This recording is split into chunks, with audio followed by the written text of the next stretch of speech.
right, let's continue our baseball talk with a foremost authority on MLB. Kevin Kernan has covered it for over 40 years, and he's seen his ups and his downs in the game. He writes now for Ball9.com. He's in New Jersey with his granddaughter playing some badass softball right now. How you doing, buddy? Doing great. Nothing better than, sectionals and playoffs and things like that. Get you back to the roots of the game, Dibs, as you well know. Yeah, it's fun to win. It's fun when you're winning. That's what I always tell the kids. That. And by the way, real quick, you just made me think of it. That great commercial with Jeter when he was retiring with Gatorade, the Respect commercial. Yes. You notice he walks up to a bunch of kids. They're playing some kind of game, and his question was, who's winning? And that's Jeter. That's what baseball is losing a little bit, and I love it. I love winning. It's that simple. All right, let's just start with the getting rid of Mike Rizzo and Dave Martinez a couple weeks before the draft.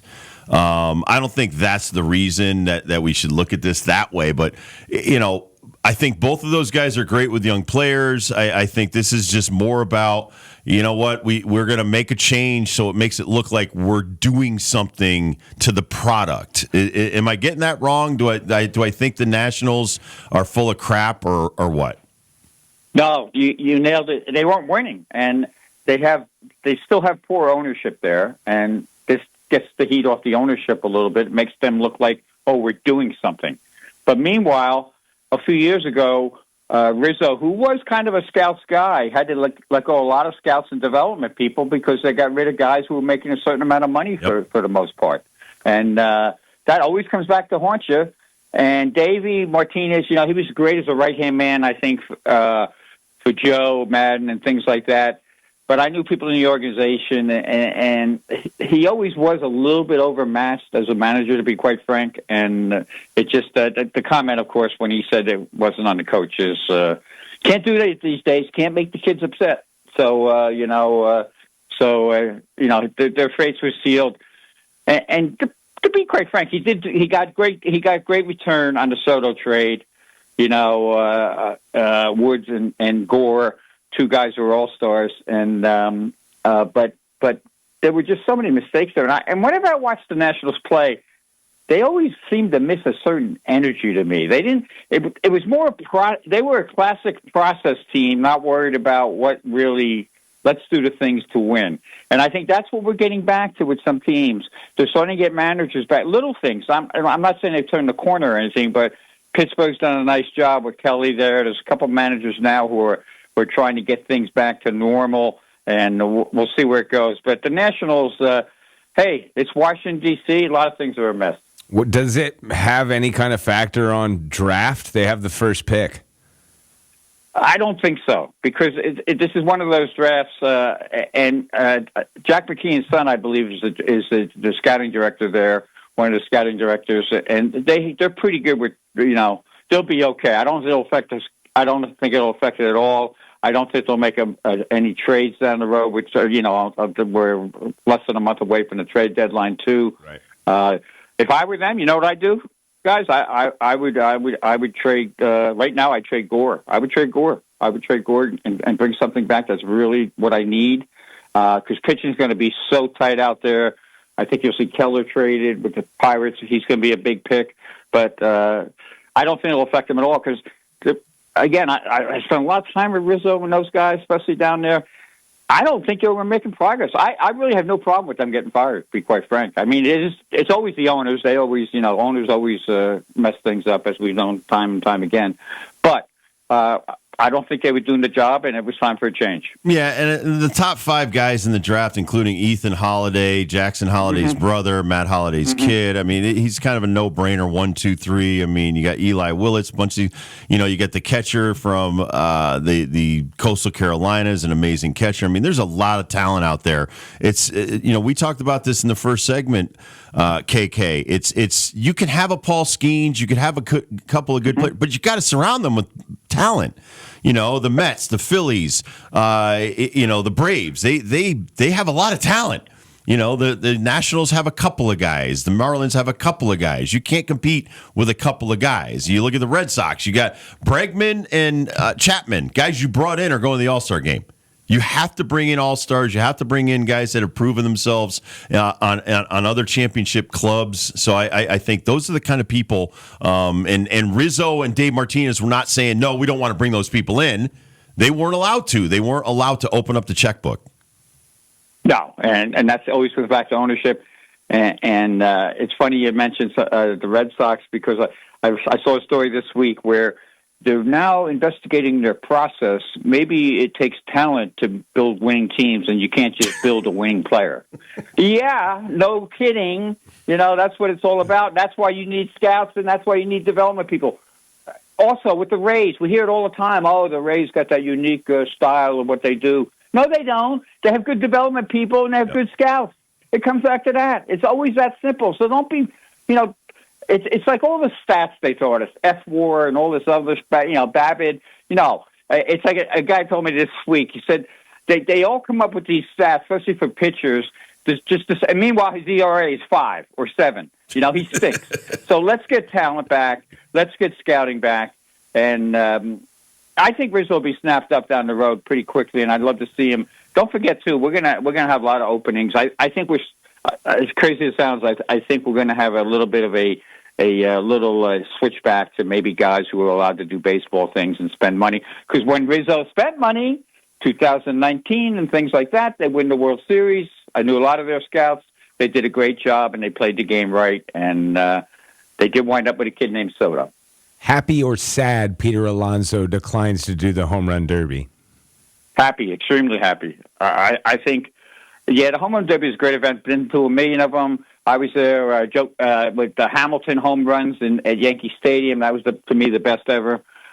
Just sailing over my head in the auxiliary press box and near the bleachers. But Pete, you guys know what I say about Pete. He's a chocolate lab. You can't give him too much. He's going to be exhausted by the end of the year. That's awesome. Yeah, that's what he is. And that's why I think I've always hit it off, knowing players and getting players and realizing who they are. Yeah, for example, if you were a Bulldog, let you be a Bulldog. Don't be anything else, And so Pete needs protection from himself. Actually, I think this all-star for the Mets, I'm glad you brought that up. For the Mets, I think this is the greatest all-star that could happen. Pete will stay away, and Pete's done a great job hitting the ball all fields. Congratulations, Pete. I think part of that is the Soto factor as well. But all-star-wise, Lindor needs, every once in a while, he's a great kid and all, but every once in a while, Lindor needs that pat on the back, the pat on the head. Hey, you're a great player. We think you're great. It's going to elevate him. Pete needed the rest, and Pete also loves going to this event. It's going to be great for Pete to see other guys that will be talking baseball. And the final thing, of course, I know we're going to get to it, is Soto not making the team. Maybe a little vengeance factor now for the rest of the year. Maybe Juan can wake up a little bit and take it out on some opposing pitchers. Well, I think we have 19 first-timers. I still think we have too many guys on the All-Star team. Too many. It's like the... I'm sorry, but I got before I forget. Have you looked at some of the guys in the futures games? I mean, we're talking ERAs over 5. I know. It's political now. You're getting promoted because somebody made you a high draft pick, or they want to push you for some reason, which I don't understand. And there's too many first time guys. Too many first time guys across the board, and also you get the Tatis factor. Tatis gets in there. I don't think he deserved it this year, but he got in there. But it gives us something to talk about because, the All-Star game, let's not forget what it really is about. It's a time for fans to celebrate their own players. I'm totally behind. Everybody should have an All-Star. Totally. Everybody if you're watching that game, you should see somebody with an Oakland A's, hat. And are they going back to the regular jerseys this year, I think? So it's not the goofy stuff that they've been wearing the last few years. So I think you should have a player where you can celebrate. I remember being a teenager in the Jersey Shore, All-Star Week, walking over to the boardwalk, walking the whole Jersey Shore cottages, and just hearing the game or seeing it on the back porch of everybody's TV back then. That's what the All-Star Walk game was for them. It was a celebration, and that's when it was at its best. We're talking, early 70s and things like that with guys like Johnny Bench. And Dibs, you've been to 2 All-Star games, so you know what it's all about. Kevin Kernan, ball9.com. I wanted to bring up the umpiring in that Mets-Yankees game yesterday where Mendoza went nuts. I'm tired of seeing it. The umpires have been so atrocious the last 5 and 10 years. What are we going to do? I mean, I don't want robo-umps, but I'd like the umps to just be fair and square the way they used to be. They were great when I played. I mean, they would talk to you. They would teach you. They were men. Yeah. They were men. They were accountable. How do we make umpires accountable? Well, they've turned them into eunuchs, to be quite frank. It's Rob Manfred is basically taking away all their powers, and these guys are up there. It was so funny because it was John Bacon, right? Yesterday with Mendoza. Yeah. And I happened to be watching the game the day before. I was out to lunch. The game was on, and there was a player at first base, and in my head they mentioned Bacon. They mentioned Bacon on some call. I said, "Oh my God, he's going to be a home plate umpire tomorrow." And look what happened. Some of these guys. Now there's a kid, JJ, James Johnson, I think his name was James Jean, a young kid, went to Flagler College, went to college with my son. He's a great young umpire, has a good strike zone. There's some really good ones, but I think too many umpires are. I think they've just cashed out. They've cashed out, and they're waiting for ABS. And I actually made the switch. I wrote about it a few months ago. I was always against it, but I'm all for the ABS right now because I just can't stand terrible umpiring. And the things that kill me, you talk about, the pitches sometimes are hard, and stuff like that. But we're seeing terrible plays at second base calls, first base. Games started. I watched the game the other day. They started with 2 overturns at first base. What the? I actually did a little umpiring. I don't like umpiring because it's just not fun for me. But the first thing I learned, it was like chasing a fly ball, and I see it all the time. They make mistakes. I think you're getting umpires now who don't understand. You got to be standing, and too many umpires are moving now. They're moving, and when you move, your head moves. So they get too close to the play. They don't have a good angle. So I don't know who's teaching these umpires. Back in the day, you had the Wendell Sleth School and things like that. And you had a Joe West, and we've had Joe West on our podcast and things like that. Joe's the same old guy. You may agree with him here or there, but these guys are tremendous umpires because it's kind of like they worked up their way up through the minor league system and they picked the best of the best. I don't think that's happening anymore. KK, I saw it in football. I see it in football all the time. You rely on the replay to bail you out in so many different ways that your umpiring skills, your refereeing skills diminish as the games go by. The Bellinger pickoff, or not pickoff, but double up on first base where we got to look at this to see if it's a catch or not. Gosh, I had Little League umpires that could have made that call. We would have moved on with life a long time ago. I really think they lean on this replay, and we're doing way too much of it every single game to bail them out one way or another. It was way back when I said it was Pandora's box. I have replay for 2, home run calls, fine, no problem because they're far away. But you down the line calls, that's it. Let's get umpiring back to umpiring. But it's too far now. It's like everything else. Everything is too complicated. Life is too complicated right now across the board, and they've destroyed umpires from within. I talk to a lot. I still know some umpires, follow them on Facebook, talk to them all the time, and they know what's happening. That's why I'm encouraged when I see a couple of young umpires come in strong, but they're going to continue to ruin them. Unfortunately, it's like tennis. Even the other day in tennis, they were complaining about the fault on one of the things. So. What's wrong with if I had to pick one thing in society I'd change, and this is like, and guys, I'm getting bad. I was at dinner the other night, and some kid was on an iPad, like 4 years. I said, "Oh, you got to bring the iPad." I'm the old guy now. We've become so reliant on technology that it's ridiculous. Let's back to. That's why there's a pizza place in New Jersey. I'm going to give them a plug. They don't need it. They've been around from 1937. I was in Kinsley's last night. Everybody, every table, people were talking to each other and had phones. And there was that murmur that you used to hear in restaurants that you don't hear anymore. So we need to de-emphasize tablets. And I don't know if we can anymore because I agree. A lot of these parents are just overmatched as human beings. Are the Detroit Tigers for real? Absolutely. Absolutely, they are for real. I'd like to see them make a move. Say what you want about Hinch. A lot of people don't like him, but hey, the guy gets results. It's like a scout told me. He's got the biggest ego in the world. I don't like him, but he gets the job done. You know, and he wherever he goes, he gets. I will say this for AJ Hinch, and I've known him from play. He was a player with the Padres way back with me when I was covering that team. He knows the game, and he teaches the game. Look what's happened, and I'll bring out two guys. Great question.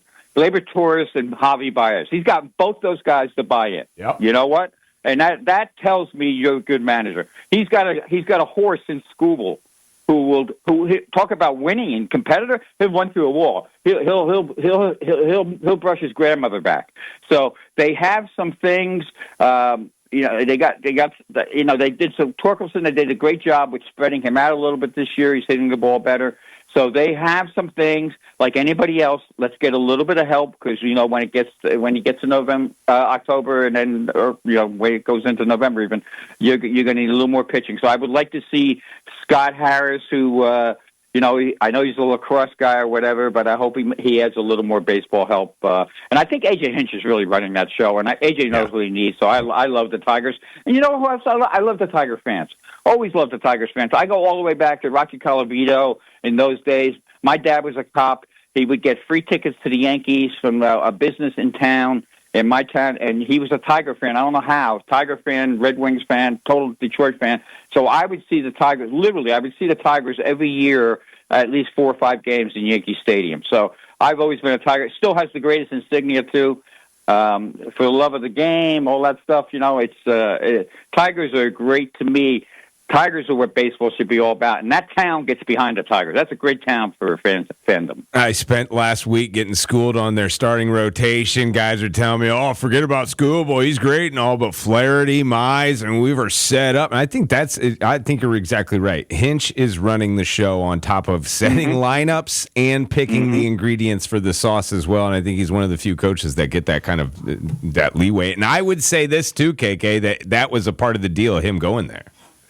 Absolutely, because at the time they were really down, and GM told me many years ago, you want to take over a team when they're at its worst, and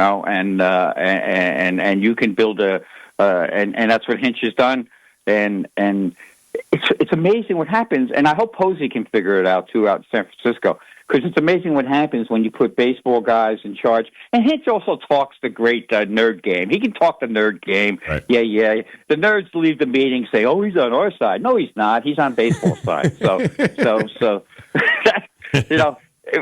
the game is so simple. If you let it be simple, and all the stuff that we talked about today, they could be simplified. Again, that's what I'm saying about. And the Mets, I like Mendoza too. I said from day one, I think he's a really good manager. I think he's got a little AJ Hinch in him. He was a bench coach for many years. He's got fire. And here's the other thing. And somebody mentioned this to me the other day because I did a great story. I say great story because I quoted a great man who wrote a great book called Homestand about the Batavia Muck Dogs. It's on Ball 9. Moises Alou sent me a note today about it. That's how good the story is. Hell yeah. Yeah, but these guys that love the game, they learn the game in the minor leagues. Now we're getting so many nerds in the minor leagues; they're not learning the game. So your third base coach through the years, even a Lasorda type, and those managers coach third, so they knew how to coach third. So the minor leagues, even the lower minors, like a New York Penn short season, they were not only a proving ground for young players like Chase Utley and Ryan Howard up in Batavia, but it was also a place where you grew the next line of managers. 2007, you know who the hitting coach of the Batavia Muck Dogs was? No. Mike Schilt. Mike Schilt. So Mike Schilt paid his dues. Yeah. That's why he's getting the most he is out of those Padres, and they have some issues, but he's getting the most out of them. Baseball men need to be allowed to learn and grow and come through the system and do their job in the majors. And before you go, Dibbs is a bulldog. Peter Alonso is a chocolate lab. What dog is Shohei Ohtani? What have you given him for a dog name? That's a great one. He's Great Dane. Great Dane. I was thinking you were going to go there. He's regal. He's a Great Dane. He's regal. That's exactly it. And also, even like if you're walking down the street, guys, right, and you see a pit bull, it's like, don't forget, you're talking to a guy who was bit last year by a pit bull that had no records, and I had to go through that whole shot thing. Okay, so I was at my granddaughter's He was in the playoffs last year, and I went back to the hotel, got bit. Long story. You don't want to hear the whole story. But when you see a pit bull, and I actually backed up from this pit bull, it still went after me, but the guy was too busy lighting his cigarette to care about the dog that he let loose. And when you see a pit bull walking down the street, you kind of go the other way. You see a Great Dane, it's like, wow, look at that. Isn't that great? Regal. Regal's the word. And that's what Shohei is. And again, Regal is what we'll get back to with the All-Star game. We want to see the Judges versus Skeens. We want to see the Shoheis. So all this stuff about who didn't make it, I think Soto may say, too, he's not upset, but deep down, I know these guys. I've been with these guys for they love going. Matter of fact, that was one of my secrets as a writer. I would cover all the All-Star games and all the future games because the players would immediately associate me as an All-Star writer. It wasn't true, but They thought, oh, wow, they're sending him to the All-Star game. He must be their best guy. So that's what the All-Star game is all about. America's most beloved baseball writer. You're an all-star to us. You're an all-star to us, KK. Love you, man. Oh, and good luck to your granddaughter. Thank you, guys. All right, man. Yeah, we'll see how it goes. And you know what? If they lose, it's on them. It's not on. I'm like J.V. Martinez. You know, these kids got to come together. See you, KK. Thank you, sir. Take care, fellas. All right, when we